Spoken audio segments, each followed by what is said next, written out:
Current চলে যায় নাই, কে জানি যে নোট শেয়ার করছে, আমি নোট বন্ধ করতে গিয়ে মিটিং বন্ধ করে দিচ্ছি। মানে হচ্ছে ওইটা বন্ধ করব কিন্তু পুরো মিটিংটাই বন্ধ হয়ে গেছে। যাই হোক, কারেন্ট জেনে সবই ঠিকঠাক আছে। তো যেটা বলতেছিলাম, যে আয়রন একটা অবস্থান্তর মৌল।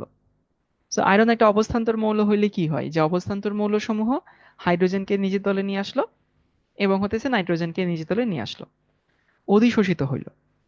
তো অধিশোষিত হওয়ার ফলে উপকারটা কি হয়েছে? অনেক উপকার হয়েছে। উপকার হয়েছে এইটা, যে নর্মালি তো হাইড্রোজেন নাইট্রোজেন গ্যাসিয়াস অণু, তারা পাতের মধ্যে ঘোরাফেরা করবে, তাই না? তারা কিন্তু কেউ কারোর সাথে খুব একটা দেখা দিবে না। কিন্তু যখনই আসলে নিজের তলে অধিশোষণ করলো, তখন বিক্রিয়কগুলো কি কাছে আসলো না? বিক্রিয়ক যদি কাছে আসে, তাহলে সেখানে সংঘর্ষ বেশি হবে, হার বাড়বে। সো নর্মালি হাইড্রোজেন নাইট্রোজেনের ক্ষেত্রে সংঘর্ষ হলে তাড়াতাড়ি বন্ধন ভাঙতেছে, এবং সেই সংঘর্ষ হওয়াটাকে হেল্প করছে কে? আয়রন। এবং আয়রন চূর্ণ কেন নেই? কারণ যত জিনিসকে তুমি চূর্ণ করবা, সারফেস এরিয়া বাড়বে। সারফেস এরিয়া বাড়লে বেশি বেশি হাইড্রোজেন নাইট্রোজেন অধিশোষিত হবে, বেশি বেশি এরা কাছে আসবে, বেশি বেশি সংঘর্ষ হবে। সবাই কি বুঝতে পারছি ভাইয়া?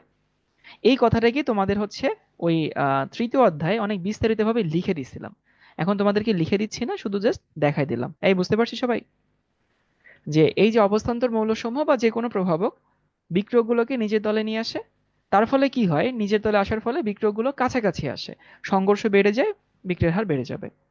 আরেকটা মেকানিজম এরা কাজ করে, অন্তর্বর্তী যৌগ গঠন মেকানিজম।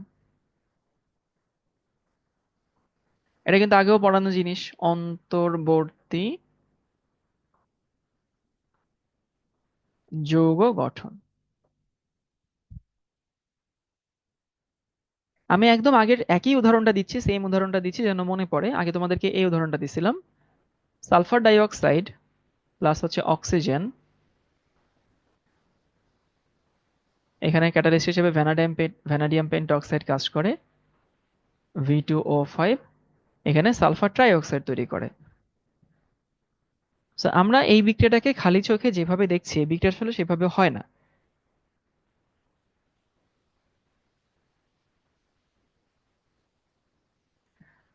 মানে এইখানে কি হইলো, এইখানে হচ্ছে আমাদের আয়রন চূর্ণ করছিল কি, এই হাইড্রোজেন নাইট্রোজেনকে নিজের দলে অধিশোষণ করছে। তখন এখানে কি হয়েছে, হাইড্রোজেন নাইট্রোজেনের মধ্যে দূরত্ব কমে গেছে, এদের সংঘর্ষ বেশি হয়েছে। তাহলে সংঘর্ষ বেশি হলে বন্ধন ভাঙতে তোমাকে আগে যে পরিমাণ শক্তি দেওয়া লাগতো, এখন তার থেকে কম শক্তি দেওয়া লাগবে। কম শক্তি দেওয়া লাগবে মানে বুঝতে পারছো যে এখানে হইতেছে সক্রিয়ণ শক্তির মানটা কমে গেছে। এটা কিন্তু সেটা না, এটা অন্যরকম একটা মেকানিজম হয়। অন্যরকম মেকানিজম হইতেছে, এই উদাহরণটা তোমাদেরকে আবারও বলতেছি, আগেও দিছিলাম, যে নর্মালি তুমি খালি চোখে দেখে মনে হচ্ছে সালফার ডাই অক্সাইড সরাসরি অক্সিজেনের সাথে যুক্ত হচ্ছে, কিন্তু আসলে সালফার ডাই অক্সাইড সরাসরি অক্সিজেনের সঙ্গে যুক্ত হয় না। সো আসলে কি হয়, প্রথমে এই সালফার ডাই অক্সাইড ভ্যানাডিয়াম পেন্টঅক্সাইডের সাথে যুক্ত হয়, যুক্ত হয়ে তৈরি করে সালফার ট্রাই অক্সাইড, তো তৈরি করেই, এবং তৈরি করে হইতেছে ভ্যানাডিয়াম টেট্রাঅক্সাইড। এই যে এই হচ্ছে আমাদের অন্তর্বর্তী যৌগ। এবং তারপরে কি হয়, এই ভ্যানাডিয়াম টেট্রাঅক্সাইড আবার অক্সিডাইজড হয়, হয়ে তৈরি করে হইতেছে ভ্যানাডিয়াম পেন্টঅক্সাইড। সমতাকরণ করলে এখানে হাফ দাও। তো তুমি দেখতেছো সালফার ডাইঅক্সাইড সরাসরি অক্সিজেনের সাথে যুক্ত হয়, কিন্তু আসলে সে কিন্তু ভ্যানাডিয়াম পেন্টঅক্সাইডের সাথে যুক্ত হয়। এরপরে ভ্যানাডিয়াম পেন্টঅক্সাইড আবার আগের অবস্থায় ফেরত আসে। তো আসলে বিক্রিয়ার একটা অল্টারনেট ওয়ে তৈরি হইলো না, এবং এই ওয়েতে কিন্তু সক্রিয়ণ শক্তির মানটা কম হয়। তো মাঝে মধ্যে প্রভাবক সমূহ নিজের তলে বিক্রিয়ককে অধিশোষণ করে, মানে নিজের সারফেসে লাগাই ফেলে, বিক্রিয়কগুলো কাছে আসে, সংঘর্ষ বেশি হয়, সক্রিয়ণ শক্তি কমে যায়। মাঝে মধ্যে প্রভাবকগুলো একটা অন্য ওয়ে তৈরি করে বিক্রিয়ার, না এগুলো লেখা আছে তাহলে লেখা দরকার নেই। এই অন্য ওয়ে যে তৈরি করে, সেই ওয়ের ফলে বিক্রিয়ার একটা ইজি পাথ তৈরি হয়, সেই পাথে শক্তি কম দিলেও বিক্রিয়া সম্পন্ন হয়। এবার একটু লিখে নাও প্রভাবকের শ্রেণী বিভাগ। প্রভাবক চার রকম, বুঝছো? ধনাত্মক, ঋণাত্মক, স্ব এবং আবিষ্ট। এখানে যা আছে সবাই অ্যাজ ইট ইজ লিখে নাও, আমি একটা একটা করে বিশ্লেষণ করবো এখানে।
হ্যাঁ, আজকে ক্লাসে এসে কথা বলার সুযোগ দিব।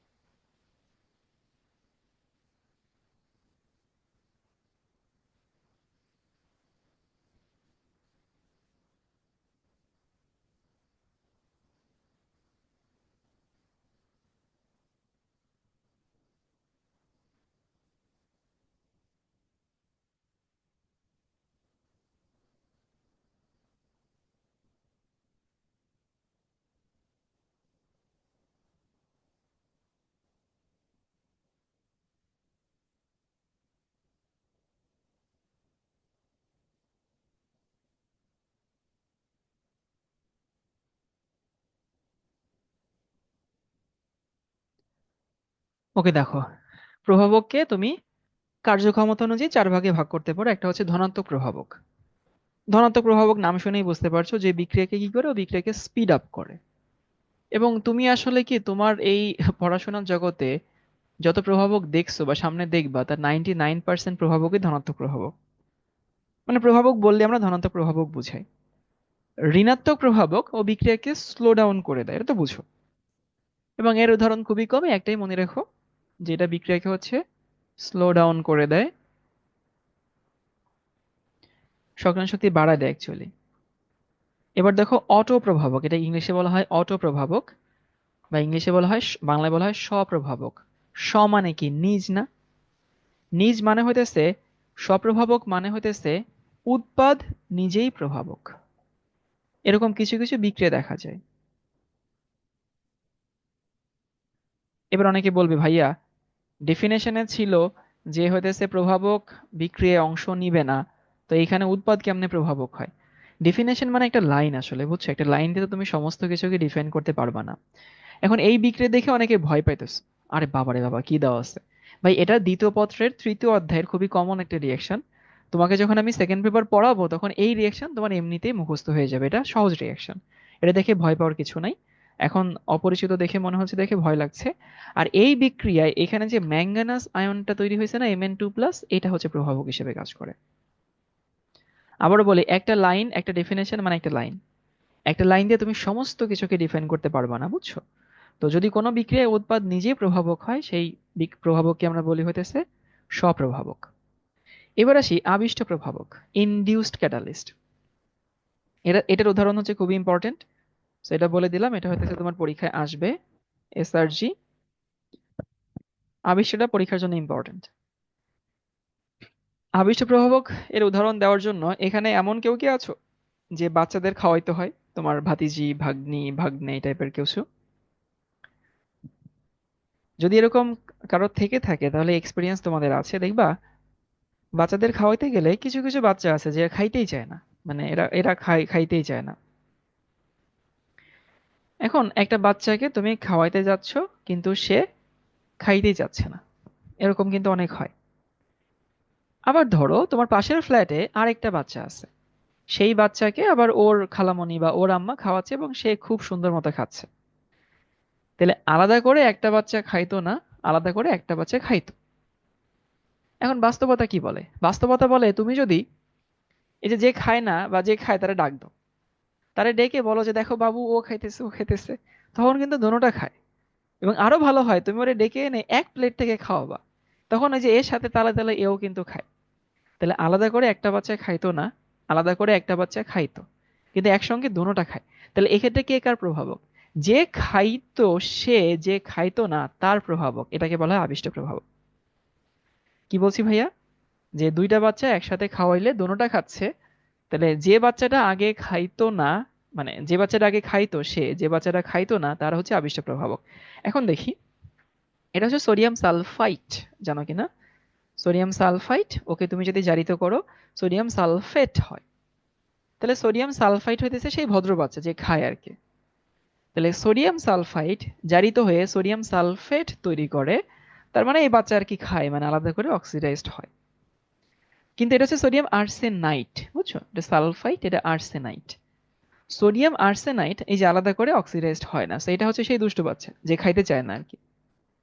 এখন তুমি যদি ওদেরকে একই পাত্রে নাও, একই পাত্রে নেওয়া মানে খেয়াল করছো এখানে একটা ব্রাকেট দেওয়া আছে, এটা মিন করছে ওদেরকে একই পাত্রে নিয়ে বিক্রয় করাবা। So, ওদেরকে তুমি যদি একই পাত্রে নিয়ে বিক্রিয়া করাও তখন কিন্তু দোনোটা জারিত হচ্ছে, দেখো। এই যে সালফাইড থেকে যেরকম সালফেট হচ্ছে, আবার আর্সেনাইড থেকে আর্সেনেট হচ্ছে। তাহলে আমার প্রশ্ন হইতেছে এখানে আবিষ্ট প্রভাবক কে, দেখো তো, এটা না?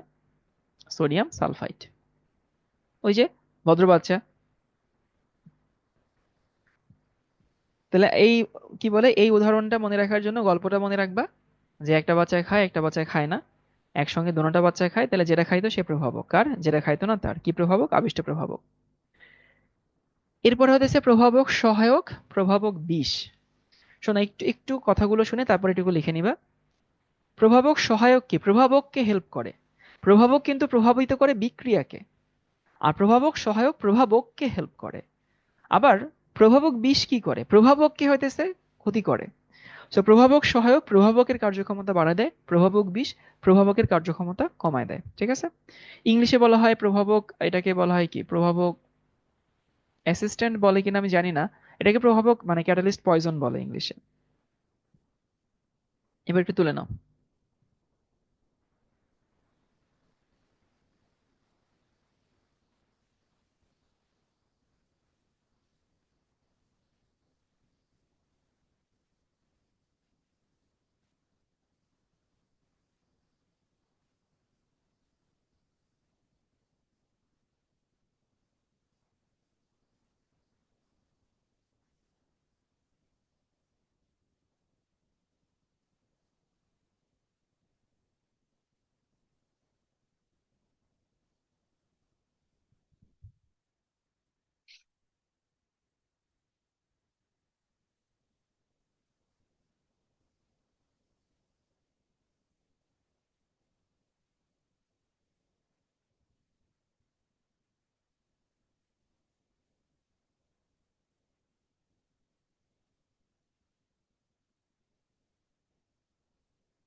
Catalyst promoter, thank you.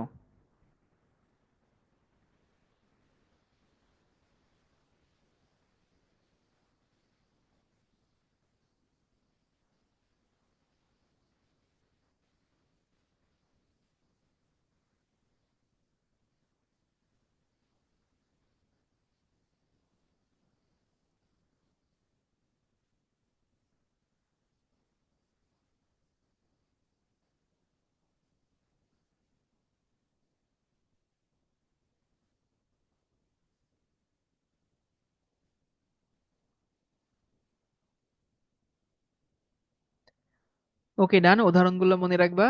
এরপরে দেখি হইতেছে এনজাইম প্রভাবক। শোনো, এনজাইমকে বলা হয় হইতেছে বায়ো ক্যাটালিস্ট। বায়ো ক্যাটালিস্ট মানে এরাও প্রভাবক, কিন্তু এরা আসলে নেচারে তৈরি হয়, এবং নেচারে যে রিয়াকশন গুলো হয় সেই রিয়াকশন গুলোকে আসলে এরা প্রভাবিত করে, বুঝছো। এবং উদাহরণ কি, এবং এদের সবার নামের শেষে হচ্ছে, দেখবা, এ এস ই থাকে সবার নামের শেষে। যেমন জাইমেজ, ম্যালটেজ, আচ্ছা লেখা হয় না আগেরটা, ইনভার্টেজ।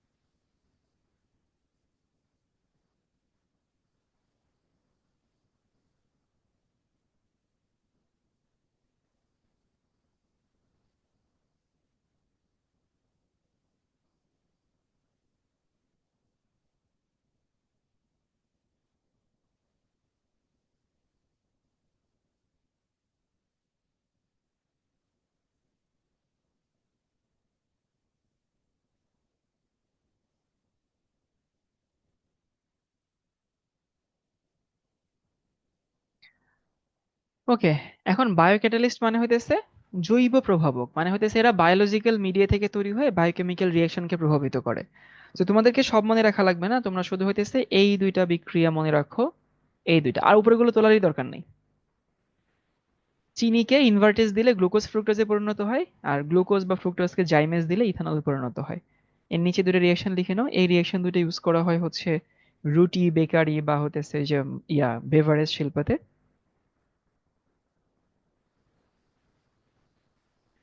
আজ আমি ফার্স্ট টাইম ক্লাসে, আজকে ফার্স্ট টাইম হলে তুমি তো প্রথম দিকের ক্লাসের কিছু বোঝার কথা না।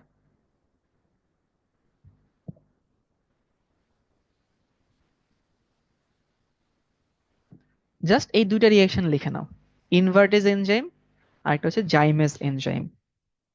উপরে এগুলো লেখার দরকার নেই।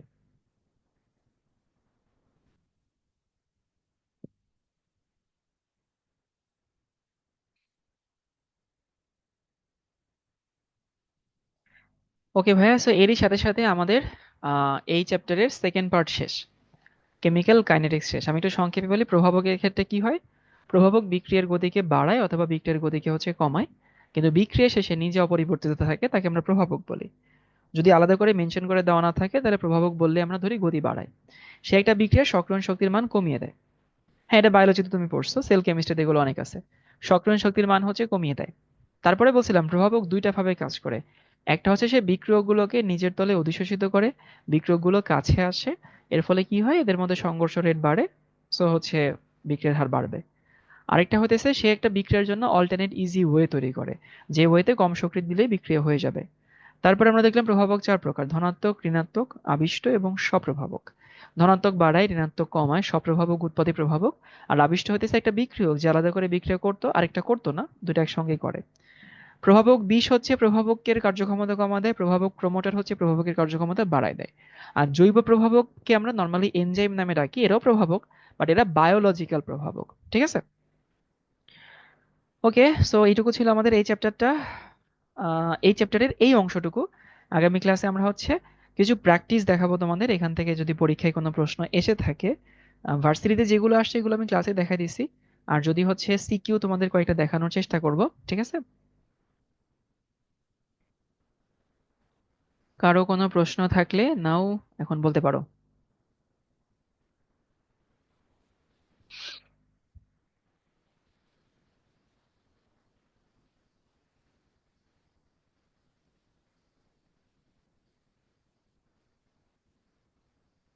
হুম, বলো।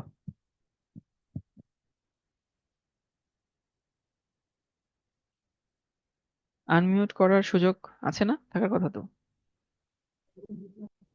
হ্যাঁ, আনমিউট করতে পারবা তো।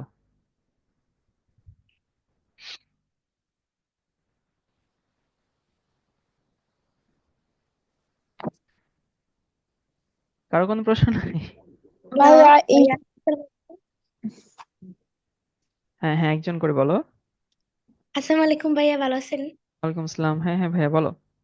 আচ্ছা ভাইয়া, যে সেকেন্ড পেপারের কোর্সটা মানে তো পাইতেছি না, তো কিভাবে কি করব? তুমি হোয়াটসঅ্যাপে একটা নক দিও, যে 01521 তোমাকে হচ্ছে দেখো ইয়াটা পাঠাই দিবে। মানে কি আপনার নাম্বারে? হ্যাঁ, আমার নাম্বারে হোয়াটসঅ্যাপে একটা নক দিও। আচ্ছা ক্যাটালিস্টের গ্রাফের স্লাইডটা। ওকে, ভিতরে অনেক কিছু লেখা আছে, এগুলো তোমার জাস্ট বোঝার দরকার নেই। তুমি দেখো যে এইখানে সক্রিয়ণ শক্তির মান ছিল হতেছে এতটুকু, কমে গেছে।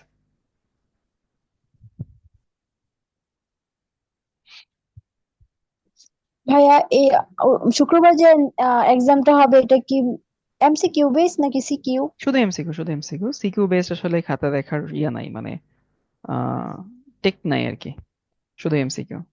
ওকে ভাইয়া।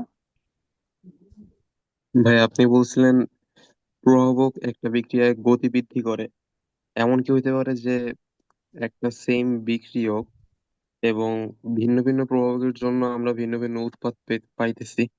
না, এটা কখনোই হয় না। প্রভাবক বিক্রিয়ককে পরিবর্তন করতে পারে না, উৎপাদকে পরিবর্তন করতে পারে না। সে গতি বাড়াতে পারে বা কমাতে পারে, মানে। আমার কাছে একটা স্যার, মানে আমার কলেজের টিচার মানে মুন্না স্যার, এনডিসির, মুন্না স্যার। উনি আর কি একটা উদাহরণ দিছিল 3 অধ্যায় পড়ানোর সময়।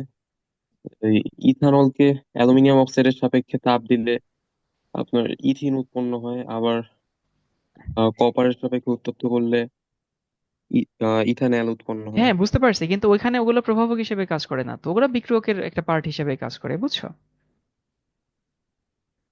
জি ভাই। মানে যেটা আসলে বিক্রিয়ার উৎপাদ পরিবর্তন করে দিচ্ছে, তো সেটা আসলে দিন শেষে তো প্রভাবক হিসেবে কাজ করছে না, সেটা ওই বিক্রিয়ার একটা থাকে না, যে বিক্রিয়ার একটা ওতপ্রোত অংশ। প্রভাবকের ডেফিনেশন আমরা বলি যে হইতেছে ওকে, ও না থাকলেও বিক্রিয়া হবে, কিন্তু ও থাকলে হয় স্লো হবে না হয় ফাস্ট হবে আর কি, এটাই আমরা বুঝাই। আচ্ছা আর ভাই, ভাই, একটা কোশ্চেন ছিল। হ্যাঁ, বলো। মানে যে আপনি কি মানে কলেজ লাইফে যে পড়তেন তখন কি কোনো রুটিন মানে ফলো করতেন নাকি এমনিতেই আর কি করতেন? ওরকম স্পেসিফিক রুটিন ফলো করতাম না, তবে আমি ফাঁকিবাজি করতাম না, যে সময়টুকু পাইতাম পুরোটুকু সময় পড়াশোনা করতাম। আচ্ছা, আরেকটা কোশ্চেন, কি ভাই যে মানে গ্রুপ সাবজেক্ট তো আমাদের যে চারটা, এখন কি প্রতিদিনই কি চারটা পড়বো?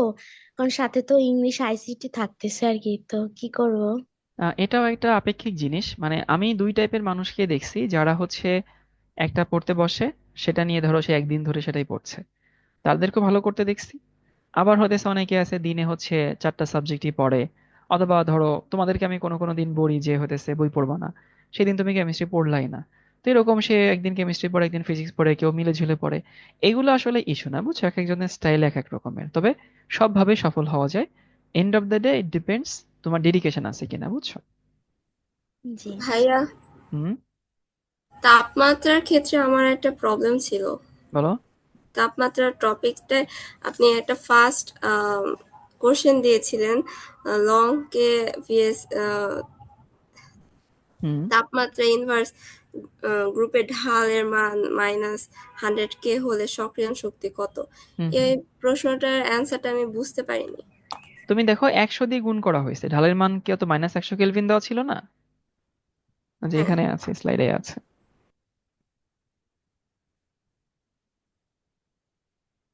এই যে এটা, যে আমি যদি ln কে নেই, এর পরেরটা ln কে ভার্সেস টি ইনভার্স, গ্রাফের ঢালের মান -100 কেলভিন, তাহলে এই যে -100 কেলভিন আসলে কার মান? দেখো তুমি কিন্তু এর আগের স্লাইডে বলছো যে ln কে, এটা তো টি ইনভার্স, 1/t মানে তো টি ইনভার্স, তাহলে ln কে টি ইনভার্সে ঢাল মানে কত, -e/r না? তাহলে ঢাল হচ্ছে -e/r, সেই মানটা এখানে আমাদের দেওয়া আছে হচ্ছে -100 কেলভিন ঢালের মান। তাহলে এই যে -100 কেলভিন সমান কি, -e/r, মাইনাস মাইনাস কাটাকাটি যায়, আর এখানে 100 কে 8.314 দিয়ে গুণ করলে কি 831 থাকে না? এবার বুঝতে পারছে?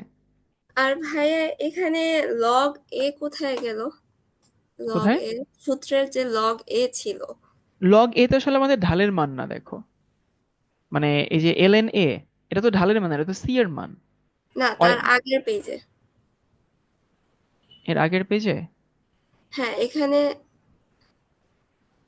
এই পেজে? না, তার আগের। এটা? উহুম, হ্যাঁ, এটা। হুম। এই পেজে হচ্ছে লগ এ লাস্টের লাইনে লগ এটা কোথায়? এই লাস্ট লাইনে? হ্যাঁ, লগ এ। এই যে লগে।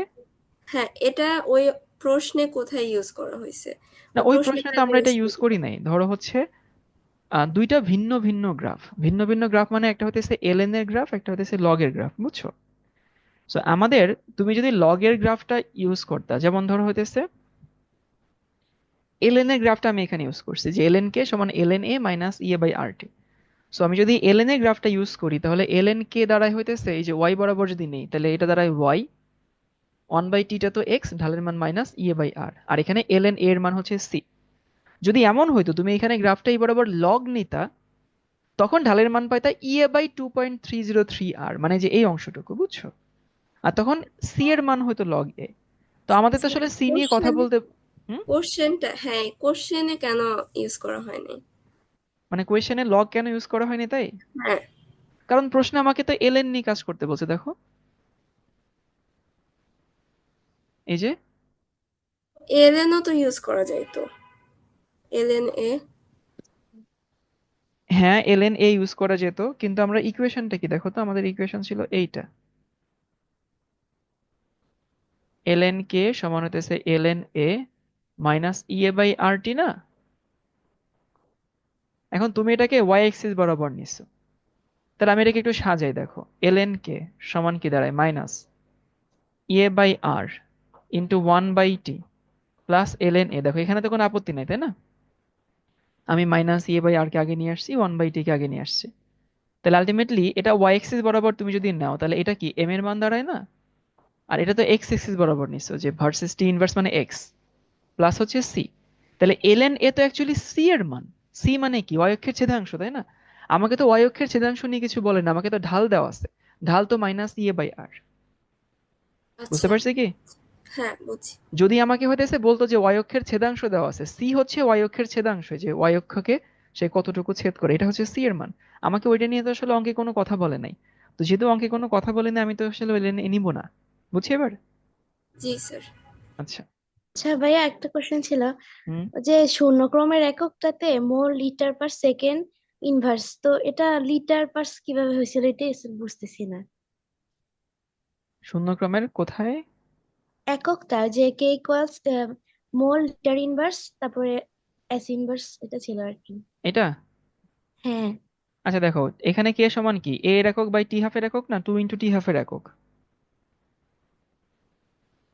মানে ধরো এই যে কে সমান কি দাঁড়ায়, কে সমান দাঁড়ায় হইতেছে a/2 × t হাফ, এটা তো বুঝো।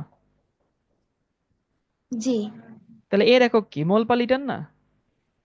হুম। তাহলে এই যে মোল পার লিটার, আর টি হাফের একক কি, সেকেন্ড না? হ্যাঁ। তাহলে মোল পার লিটার পার সেকেন্ড। আচ্ছা, আর যে ভাই বলছিলেন শুক্রবার একটা এক্সামের কথা, তো আমার মাঝখান দিয়ে জয়েন হতে পারিনি, যে মানে ওয়াইফাই সমস্যা করতেছিল তো আজকের তো ক্লাস পর্যন্ত সিলেবাস, শুরু থেকে আজকের ক্লাস পর্যন্ত সিলেবাস এক্সাম। আচ্ছা, কয়টা ওটা? 8টায় হবে ক্লাস, 8টায়। ভাইয়া হুম। ভাই চ্যাপ্টার ভাইয়া ভাইয়া, বলো বলো, আমি শুনতে পাচ্ছি। এই চ্যাপ্টার ভাইয়া 2 নিয়ে আমার একটা কোশ্চেন ছিল ভাই, বলবো? হ্যাঁ হ্যাঁ বলো। ভাই আপনি বলছিলেন যে সময়ের প্রভাবের কারণে কোনো মানে দ্রবণের দ্রাব্যতা হ্রাস পায়, দ্রব্যের দ্রাব্যতা হ্রাস পায়, হ্যাঁ। দ্রব্যের দ্রাব্যতা হ্রাস পায়, জি ভাই। কিন্তু ভাই মানে কলেজের টিচাররা দেখাইলো যে জটিল আয়ন যদি ফর্মড হয়ে যায় তখন আবার বাড়ে। তাহলে আপনার দ্রাব্যতা বৃদ্ধি পায়। হুম হুম হুম। সেক্ষেত্রে দ্রাব্যটা হিসাব করবো কেমনে? এটা তোমাদের আপাতত এখন এটা নিয়ে চিন্তা করার দরকার নেই। কারণ হচ্ছে প্রথমত হচ্ছে এখানে তোমাকে যদি ওইটুকু পড়তে হয়, তাহলে বুঝতে হবে যে কার সাথে কি মেশালে জুরিলায়ন ফর্ম হবে।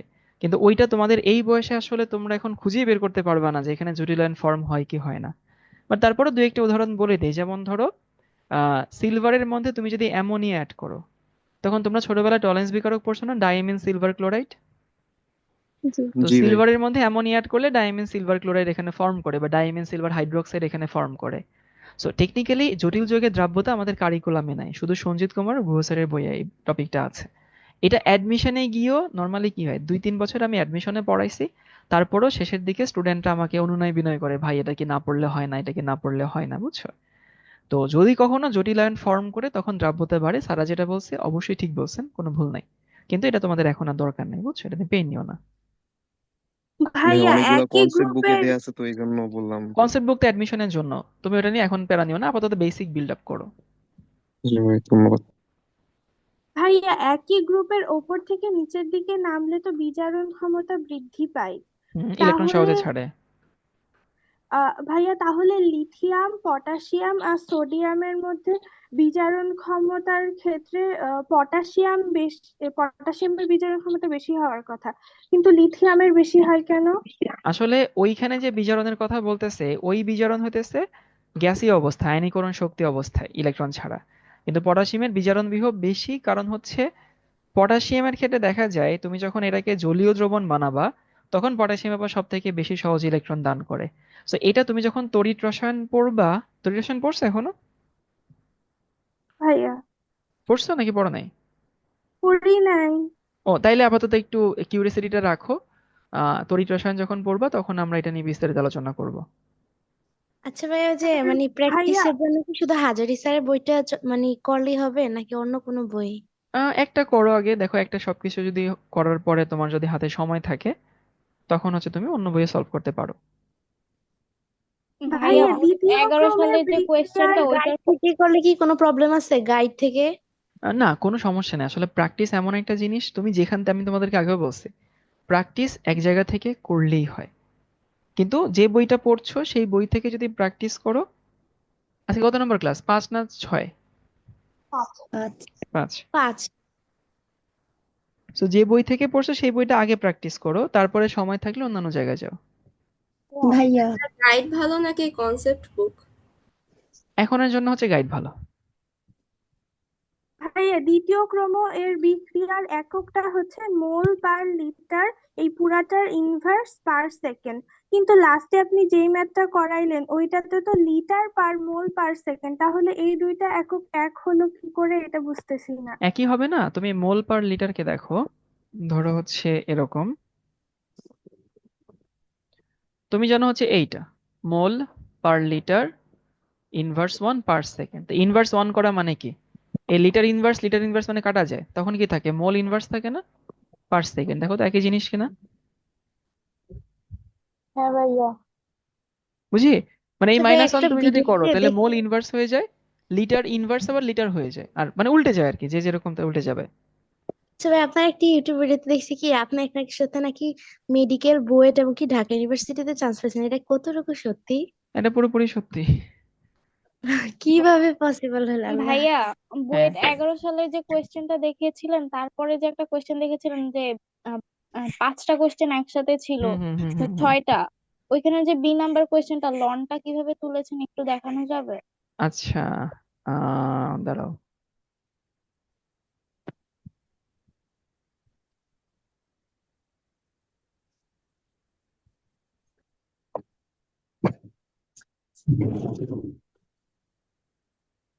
এই পাশের এলেন ওই পাশে গেলে ই হয়ে যায়, ধরো হচ্ছে তুমি কোনটা তুলতে চাচ্ছো, যে এইটা?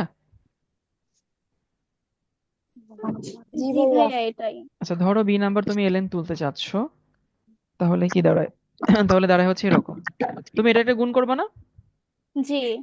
আচ্ছা তাহলে এখানে আসলে কি থাকে, 0.8 বাই হইতেছে a মাইনাস 6 সমান, মানে six। এই পাশে এলেন এই পাশে আসলে ই বেজ হয়ে যাবে, ই টু দি পাওয়ার হইতেছে যে এটা আসবে, বুঝছো?